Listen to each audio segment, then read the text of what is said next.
Hi, folks. This is Rhee with the Pawprint Animal Rescue Podcast. Just wanted to mention that right before we recorded this intro, I was running some errands and on one of our busy local streets ran into a beautiful chocolate mixed breed dog about 12 to 15 pounds. Almost got hit by a car, but luckily he went to the side of the road.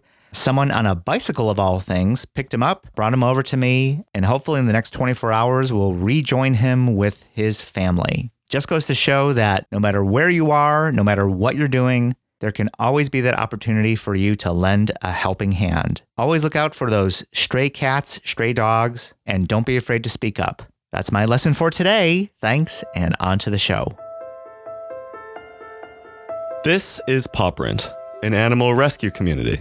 Episode 129. I'm Dylan Rhee. And I'm Rhee. Today's guest is Jenn Herman, Instagram consultant. Make a commitment to consistently be there for your audience, that they start to know how often you're going to post and they have a level of expectation and they expect to see you in their feed. That's consistency. You can find Jenn Herman at jenstrends.com. She is a popular blogger and consultant when it comes to Instagram and social media in general. Today, we asked Jenn what advice she'd give to animal rescue organizations to improve their Instagram presence. If you want to learn more about Jenn Herman and Jen's Trends, go to our show notes at thisispawprint.com/129. That's the number 129. I'm Jenn with two N's because I was born in 1980 with about a bazillion other Jennifers. So I've always been Jenn with two N's. So you can find me anywhere online pretty much as Jen's Trends. But my blog is focused, it's kind of 101 level social media advice for small business owners, entrepreneurs. Obviously, nonprofits can kind of fall into that demographic as well. And I have a huge focus on Instagram. Instagram is what I am known for. I'm actually the world's forefront blogger on Instagram marketing. But my blog does cover other social media topics as well. So it's a great source to really kind of get those foundations and really get a good stronghold on social media. Everybody knows they need to have a social media presence. What are some of the ways you think folks should really expand their social media presence, at the same time try to be somewhat time efficient? Well, and here's the thing I always tell my clients. I say, when it comes to how much time you should commit to social media, it should be as much time as you can commit while being consistent without going crazy. And I realize that's kind of vague, but the idea being we want you to have fun. We want you to be able to commit to it. If you can only commit to a half hour a day, then only commit to a half hour a day. Don't go and feel like you have to commit 6 hours a day if that's just not realistic. So the biggest thing with social media is consistency. You don't want to be there 3 times today, twice tomorrow, then disappear for 4 days, then come back hot and heavy for 3 days and disappear for 2 weeks. That's not what we want. We want consistency. So if you can just say, hey, you know what? I'm going to do a half hour a day every day, then that's what you do. And you figure out how that works for your brand. If that means you're only posting once a day, or if that means maybe you're only posting 3 times a week, that's totally okay. Actually, less is more. If you're only posting 3 times a week, that's totally fine. You don't need to be posting 5 times a day. That's ridiculous on any platform except maybe Twitter. So if you're looking at Facebook and Instagram, posting 2 or 3 times a week is completely fine, and anyone can manage that even in our busy schedules. So find the time, start to make it a commitment, make it part of your routine where every Wednesday you commit to this part of your social media strategy, and every Friday you commit to this part of it, whether that's shooting photos or actually uploading your content or figuring out what your campaign is going to be, if you're promoting a fundraising campaign, putting time into building that and that sort of stuff. So just set aside the time, make it part of your daily and weekly routine. And in no time at all, within a month, it becomes so natural that you don't have to think about it anymore. And you just do it naturally and it becomes fun because you actually will find you enjoy it when you do it in a way that doesn't overwhelm you. That's inspiring. You're getting me pumped up. Yay. So let's say we do commit to once, twice, 3 times a week to start out. What are some of the tricks for, attractive photos, or what should we type into our Instagram posts? So when it comes to photos, it's really important you take time. crappy photos are just not going to do it for you. It's going to actually hurt your brand. So we want to focus on good lighting. Get close to a window, shoot during the daytime. Make sure you've got background lighting if you're, if it's darker or you're indoors.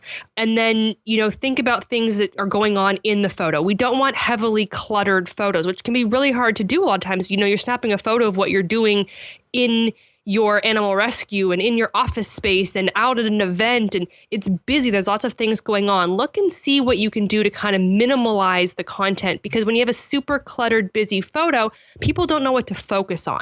If you want them to focus on that beautifully adorable dog that's up for adoption, have him sitting in a nice open grassy area where he's the focus of the photo and there isn't 10 other things going on in that image.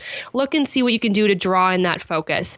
And then look about, what's in the background. Is there a trash can in the background? Well, what if you shifted 3 feet to the right and you eliminated that trash can from the background?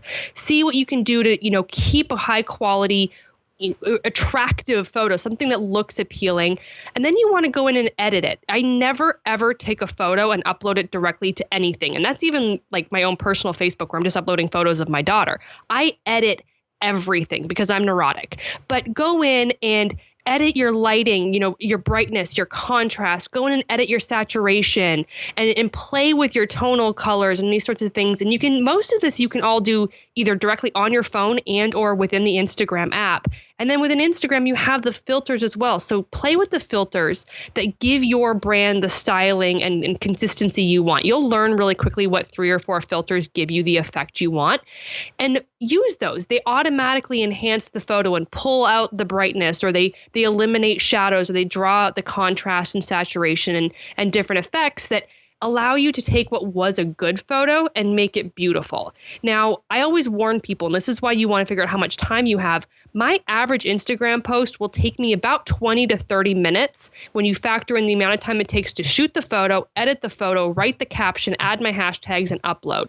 So give yourself time. Don't just be like, oh, snap a photo, I'm going to upload it in 38 seconds and call it a day. That is not what you want to do. You want to give it that time and commitment for that beautiful photo that when someone sees it, they stop and they actually look at the photo and they like it and they leave a comment and they want to come back for more the next time they see your content.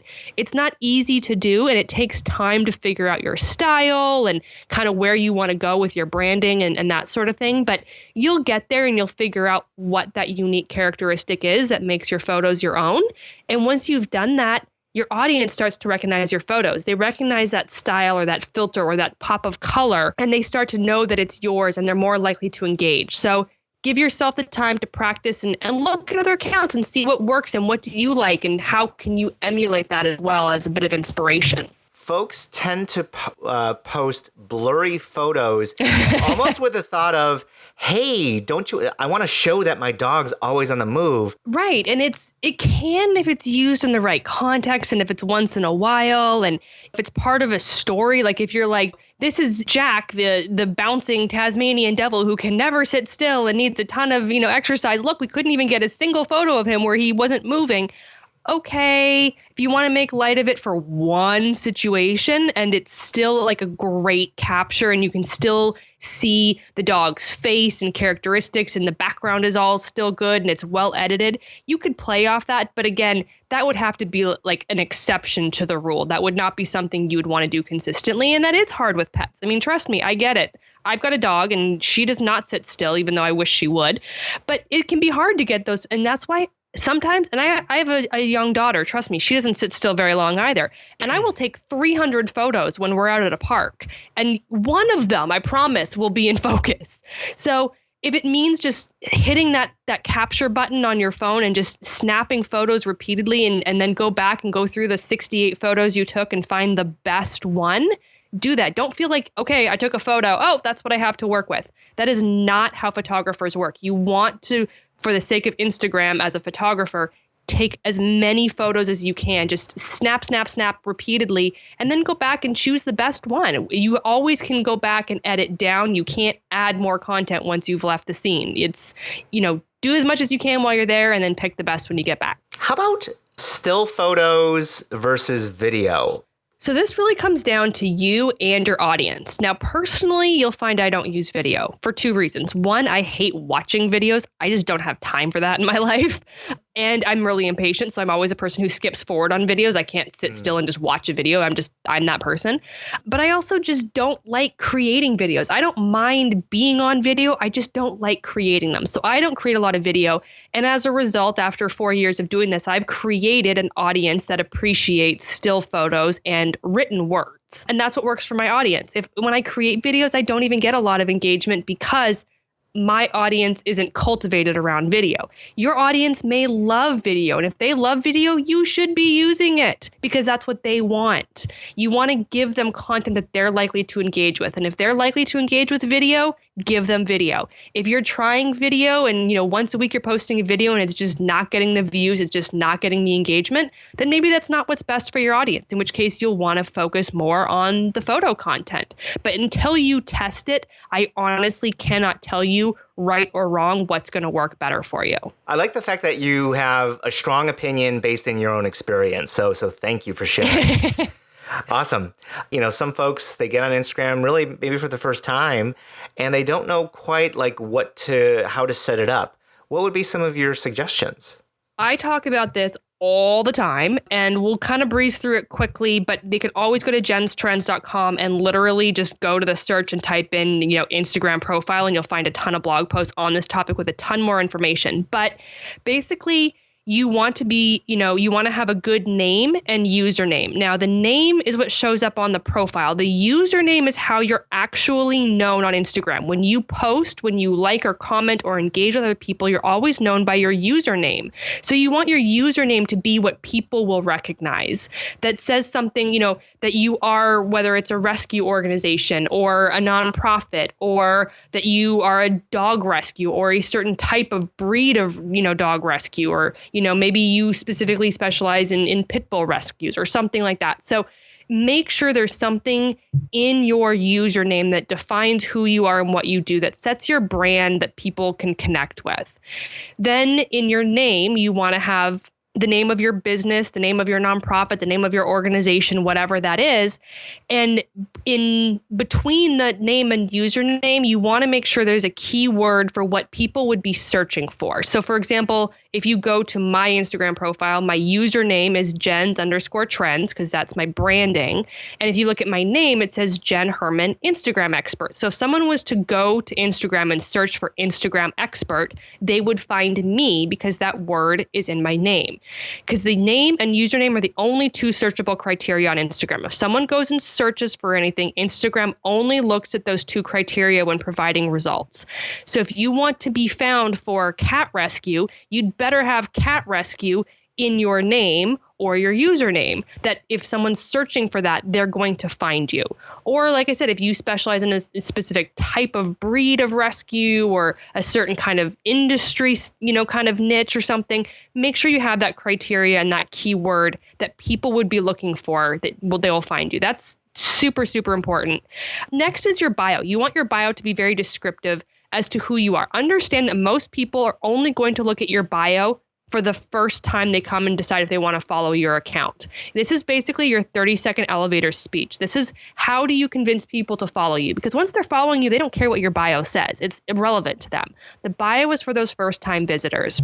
So make it fun. Use emojis. Have personality. Do not make it one boring sentence or one long run-on paragraph.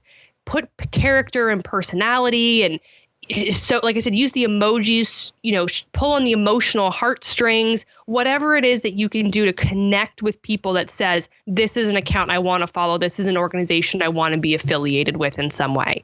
So those are kind of the key things. Other things are your profile photo. You want your profile photo to be something, again, people connect with, whether it's an animal face, whether it's the face of, you, if you're the kind of the sole brand behind the organization. You can use the logo if you have a logo for your organization, but it's not always ideal. You're better off, honestly, using an animal face or your own face because people connect more emotionally with that.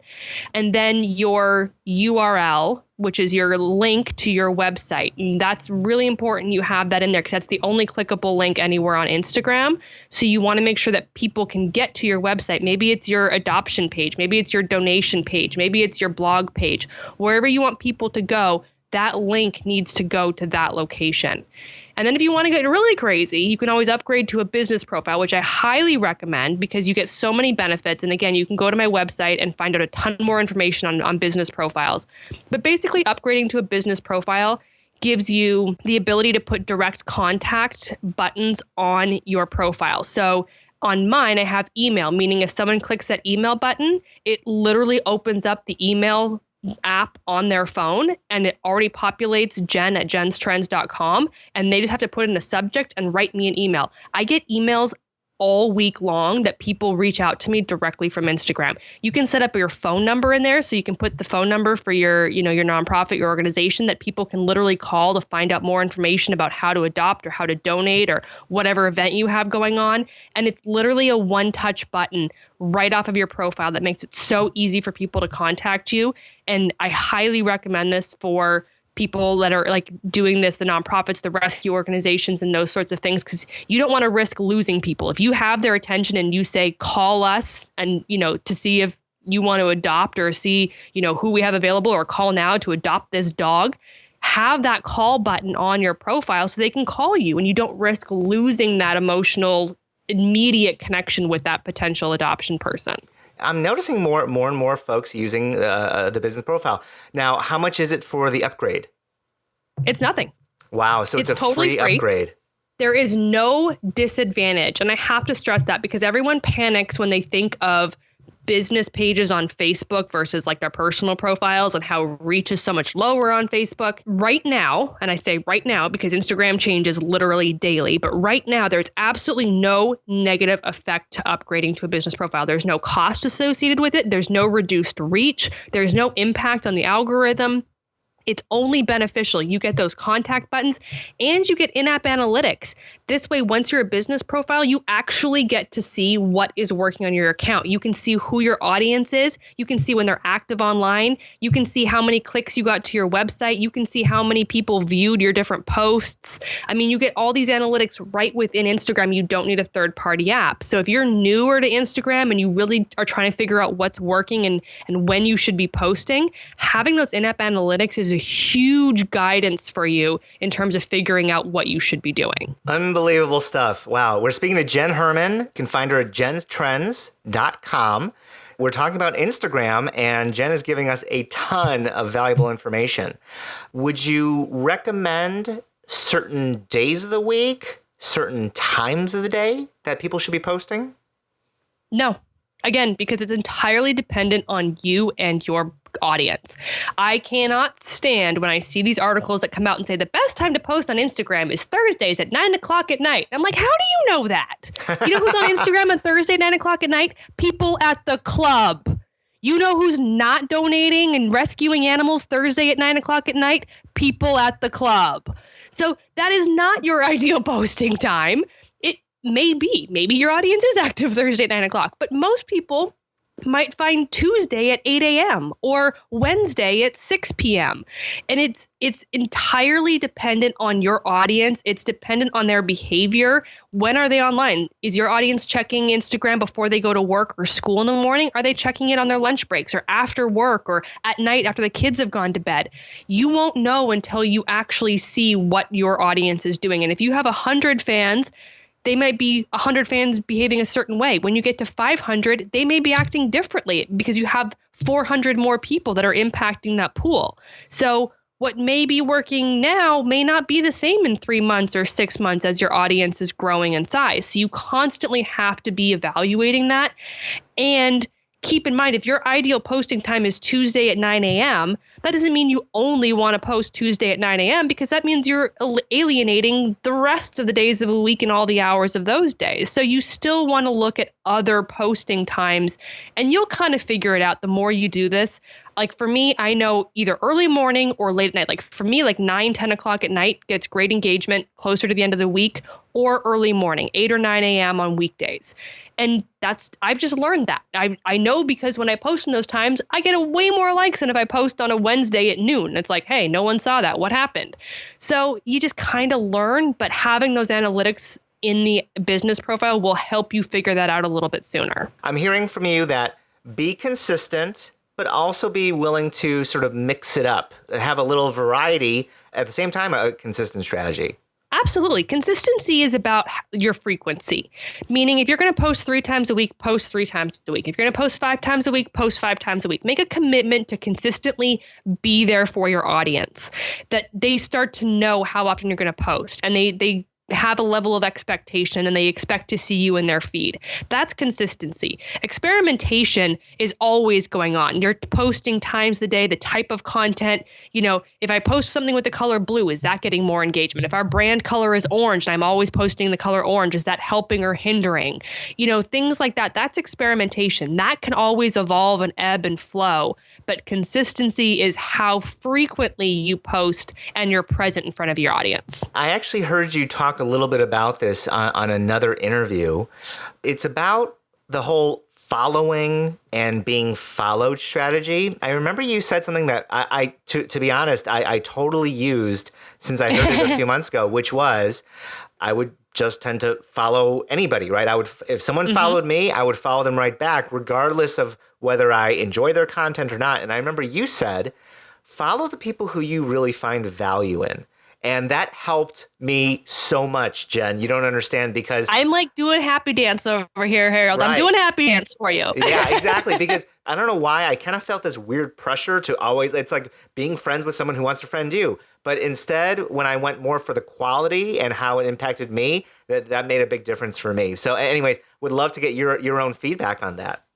Absolutely. And here's the thing. Instagram is only fun if you're enjoying it. And if you're following everybody who follows you and all of this random, bizarre, who knows what is happening in these people's lives is showing up in your Instagram feed that you have no interest in, are you ever going to log on to Instagram if it's cluttered with stuff you don't care about? Of course not. It's going to stop being fun because all you're seeing is things that are irrelevant to you. So follow celebrities, follow TV shows, follow big brands, follow your favorite companies, follow your friends and family and influencers in your industry and accounts that you find interesting. One of the ones I love is Pumpkin the Raccoon. No joke, Pumpkin the Raccoon. That's his username. And he's a pet pumpkin or a pet raccoon named Pumpkin. And they have 2 dogs. And the entire account is about Pumpkin's life as a raccoon with 2 dogs. And it's ridiculously adorable. Does it have any value to me? No, but it's cute and I like it. So I followed it. Did they follow me back? No. Do I expect them to? No. It's following people and accounts that give you entertainment, give you value, make you want to log on to Instagram. And that means if you're only following 100 people or 200 people, that's fine. I was following like 800. Now I'm down to like less than 600 because I was like, this is too much. I'm getting content from people I don't care about and I'm missing the content I want. And I went through over time and unfollowed a bunch of people. That's okay. It's not personal. And it's hard when you're a smaller account and you only have 100 followers or 200 followers because you notice every follow and unfollow and you take it personally, but you can't. You have to understand that half of the people who follow you are trying to game the system and they're just liking accounts and hope that you will like them back to grow their own numbers. And they literally have no interest in what you're doing. So it's worthless for you to follow them because you're just giving into their game. And the other ones who unfollow you are unfollowing you for any variety of reasons. It's not worth being upset about. So log in. Follow the people you like, be engaged with the people you like, be open to meeting new people and finding new accounts, but don't feel like just because somebody followed you, you have to follow them back. You can absolutely go take a look and say, oh, who's this? And be like, oh, this is a fun account. I really like this. I'm going to follow them back. Or be like, this is some randomness. I am not following them, and move on with your day. It's totally okay to focus on what brings you some sort of value in your following. Just rewinding the clock a little bit, can you tell us a little bit about what was your journey to starting Jenn's Trends? Well, it's been a journey. It started just over 4 years ago. It was actually January of 2013. And it was really, I started my blog as kind of a hobby, as a passion, because I'm one of those crazy people who can't sit still for 5 minutes and has to be doing 83 things every given day. So I was like, hey, I'm going to start a blog. Why not? And I did. And it was meant to be very 101 introductory and help people overcome challenges and with social media. And this was something I was going through at my day job. I'm the director of marketing for the company I work for, and getting people to embrace social media and understand Facebook and Twitter and all these things, and having them overcome those fears of, well, if we put something, if we have a Facebook account, all people are going to do is complain about us and it's going to be horrible. And it was like, no, it's not. This is why we're on social media. And so I started my blog to help other business owners understand that and help them in some way. And in that process, I figured out that this was something I really loved to do. And it was something that I got really good exposure early on. I was lucky to be affiliated with some wonderful people who were very supportive. And my brand grew very quickly. I worked my ass off to get where I did, but it was also a lot of luck and guidance from some really smart people. I decided I wanted to go into speaking and teaching. I love to teach. And so I actually pursued that. And that was what I focused all my energy on, was my blog as a way to get to be a speaker. So within 2 years of starting my blog, I was speaking on one of the biggest stages in the world at social media marketing world, in terms of, the social media industry. Been there 3 times now. I'm going back again in 2018. Woo! And in that process, I was like, hey, I need to start making some money. Like I'm doing all these great things, but I'm not making any money. So I revolved the kind of focus a little bit to focus more on the business. And that was when I got into the consulting and the strategy package development and things that I do to work with my clients. So now I've worked with a variety of businesses of all sizes, different types of organizations across the board, and really enjoy working with my clients that way. So I've kind of grown it from just a blog and a hobby into a self-sufficient business. Okay. Any kind of maybe transformational stories, folks that you've worked with where they were like, Jen, I know nothing, to hey, you actually feel like, wow, I actually was able to help them kind of improve their social media, sort of their strategy and their presence? I have a lot of those stories. I'm lucky to have amazing clients. And this is one of the reasons I love social media and I love blogging, because I literally don't do any outbound marketing. I don't go after clients. I don't cold call. I don't do anything. All my clients come to me organically because they read my blog post. They hear me on podcasts. They've seen me on an Instagram live video. They see me on social media, and they know they want to work with me, and they reach out to me. And I've been very, very blessed to be able to grow my business successfully using purely social media and blogging. And that's my biggest thing that I want to always work with my clients on understanding, is you really can do this. I've had lots of amazing success stories. I don't actually divulge any of my clients because I respect their privacy, and it's their choice to divulge whether or not they've worked with a consultant or not. So of course. I don't ever divulge, but I've worked with, like I said, organizations of all sizes. I've worked with, and I know I've spoken with a variety of brands, from major car manufacturers to major media outlets to international companies, major brands that you probably have sitting on your desk right now that I know follow my blog and watch me speak and come and talk to me and events and things like that. So the fact that I can impact small little entrepreneurs and small organizations and work with them one-on-one, but also know that those large brands are turning to me as that source of advice and that source of direction is amazing. The fact that what I'm teaching and what I'm working with clients can span that whole breadth of exposure and experience to different organizations, to me is what's most important. The strategies might be a little bit different, but really that's why I love Instagram and social media, is because it does work for any company of any size. What's the biggest mistake companies make, you think? Well, there's a few. One is not being consistent. One is just, showing up when it's convenient. And that's so disrespectful to your audience. If your audience is there daily, you should be there daily. You need to be there with them. And not being consistent and not giving them that respect is a huge mistake that a lot of brands make. Also, being too professional. Too many brands try too hard to be that uber professional and not say anything that's going to offend anybody and everything sounds like a robot wrote it. And it's like, oh my gosh, get over yourself, have a personality and use common language and show, that behind the scenes fun aspect of your business, because that's what people connect with. They want reality and authenticity. And sometimes that means, when you're shooting a live video, there comes a dog who poops in the background.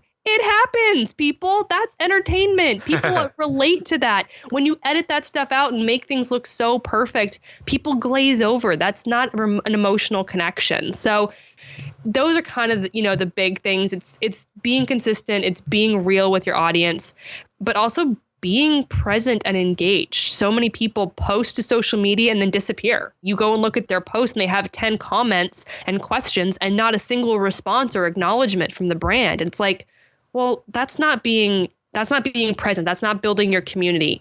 The one thing, that I can always tell people is you can always be more engaged. Always. You can always be more responsive. You can always be more present. You can always take the initiative to reach out to your audience. You should not be waiting for them to reach out to you. So having that ability to reach back and answer those questions and offer that support lets other people know that you are approachable, and then they're more likely to engage. And it becomes this, kind of self-fulfilling prophecy one way or the other. If you ignore people, they're going to ignore you.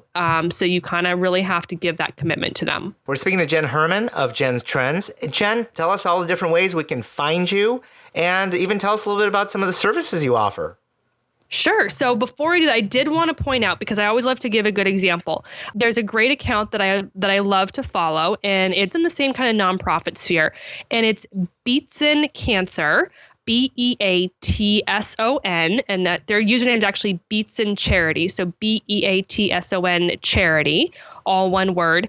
They're a great example of how to do nonprofit. They are a cancer charity. So let's face it, that's not a happy topic, but their feed is happy. It's their color scheme is yellow. So they have yellow in a lot of their posts. It's upbeat. It's something that makes you not feel sad when you follow, a nonprofit. There's nothing worse than following that nonprofit and all they share is, sad, depressing, horrible images, and you just cringe every time something comes across your feed. So definitely think about those sort of things. Find other examples out there that, seem to be doing it well and take examples from those kinds of people. So that being said, you can find me, like we've been saying, at jenstrends.com. That's Jenn with 2 N's. I'm on Instagram at Jens_trends. Same thing on Twitter. I'm also on Facebook at Jenn's Trends Online. Feel free to reach out anywhere on social media. Go find my blog. I've written over 150 blog posts just on the topic of Instagram marketing. So if you have a question, I've pretty sure I've answered it for you.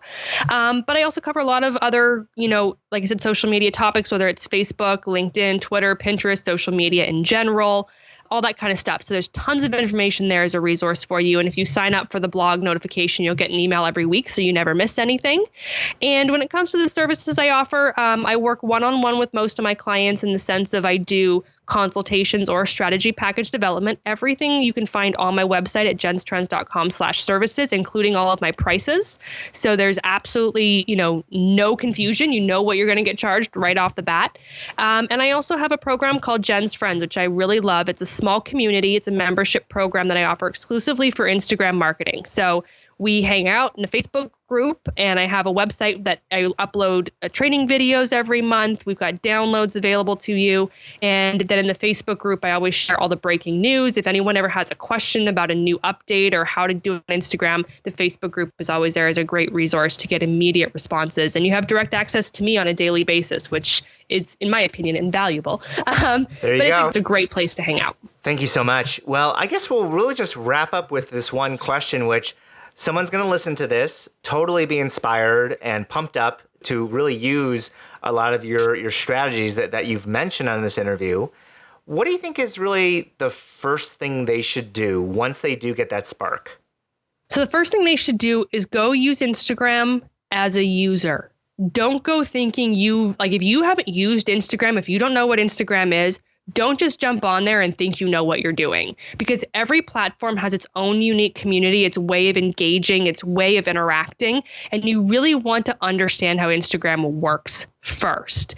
Learn what people do, why they do it, how they do it, what other people are doing what is getting kind of engagement, and why are people using these hashtag things, and how does this work? Figure it out, get a comfortable level, and then do some research. Like I said, go to jenstrends.com. You can find a ton of information. Feel free to set up a consultation with me. I'll get you off, on the ground running, and then you can dive in. And that goes for any social media platform. You should never just jump right in and be like, hey, I'm going to master Pinterest today. That's not how it works. Every platform is unique, and you really, to see success, you want to understand how people are using it first.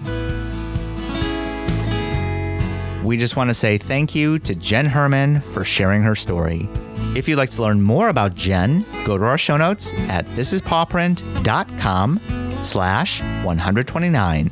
All the music you hear on Pawprint is produced, composed, and performed by the amazing Luke Gartner-Brereton. Look him up at info.vanillagroovemedia.com. If you'd like to listen to more episodes of Pawprint, you can find us on your favorite podcast app, such as Apple Podcasts, SoundCloud, or Google Play Music, among others. Search for Pawprint Animal Rescue and hit the subscribe button to get the latest episodes immediately. If you'd like to follow us on social media, Facebook, Instagram, or Twitter, look for This Is Pawprint, all one word. We just want to say thank you to all of you for sharing Pawprint with your friends and family. We're already at 129 episodes, and we could not have done it without your support. So thank you. And remember, you spread a positive message of love and peace by saving an animal. Have a great day, everyone, and see you next time on Pawprint. Pawprint is a production of EVER Education. You can't handle the truth.